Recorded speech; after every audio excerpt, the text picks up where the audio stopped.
ওদিকে একটু তরকারি চটের ব্যবস্থা করে দেন। হ্যাঁ বসো ভাই ভাই ভাই, নেক বাপের নেক বেটা সারা মাহফিলে সময় দিবে তারা, কতক্ষণ ঠিক কিনা? এরা হলো নেক বাপের নেক বেটা, কতক্ষণ ঠিক কিনা? হ্যাঁ তো চলবে চলবে, ঠিক আছে চলবে। তোমাদের জন্য স্পেশাল ওয়াজ দিয়ে দেবো ইনশাল্লাহ, এমন আমল দিয়ে দিব একেবারে খালি।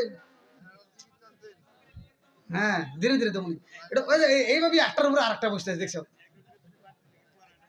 এইদিকে জায়গা আছে, একটু কষ্ট করে এইদিকে তরকারি ঢোকা দিক। হায় রে, এই এলাকার মা বোনেরা ফাতেমার প্রেমে পাগল পারা গো, মদিনার দি ঈশায়া মাই দে নবীজি মোরে, মদিনার দি ঈশায়া মাই দে।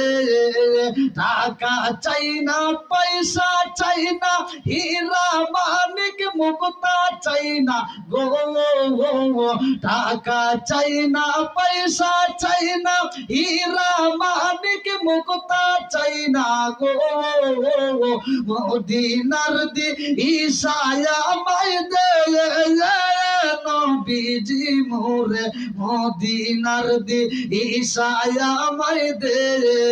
চিৎকার মেরে কন্যা আল্লাহু আকবার। আরে কাতুলে জান্নাত মা ফাতিমা, নতুন পোশাক পইরা রে মাই কালে বড় দাওয়াত দেয়, কতক্ষণ ঠিক কিনা? কিসের দাওয়াত দিছে? যেখানে যাবেন যে অবস্থায় যাবেন দিনের কাজ করার জন্য চেষ্টা করবেন, যেখানে যে অবস্থায়, আর কিছু হোক বা না হোক মালিকরে খুশি করতে চাই, কতক্ষণ ঠিক কিনা? এই যে সমাজের ভিতর মা বোনেরা ওয়াজটা শুনতেছে, কিন্তু তাহলে ফাতিমা কি স্বামীর মনে বাবার মনে কষ্ট দিয়ে পোশাক নিছে?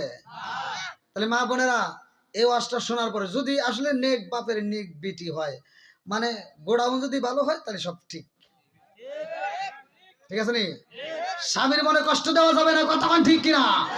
শ্বশুর শাশুড়ির মনে কষ্ট দেওয়া যাবে না, কতক্ষণ ঠিক কিনা? কিন্তু এই মগি করে সারাদিন বুঝালে ওরা বুঝবে না, ওরা টিভির ভিতরে অ্যাড দেখে স্বামী এইটাই কিনতে হবে, আবার এই যাইছে মোবাইল আবার স্ক্রিনশট দিয়ে রাখে, বলছে কি জ্বালা। আবার এই স্ক্রিনশট দিয়ে রাখিয়া কয় কি, কয় তুমি বাজারে গেলে হবে না, আমার সাথে নেওয়া লাগবে। মগি বাজারে যায়, মগা তো বোঝে যে এই এক নিয়ে গেলে ঠকা লাগবে। মগা যখন মগিকে বাজারে নিয়ে মার্কেটে ঢুকছে, দোকানদার এই মগারে ডাক দেয় না, কয় ভাবি, কয় ভাবি এদিকে আসেন ভাবি। হ্যাঁ মালিক যে হে কয় কি, এই ভাবিরে চেয়ার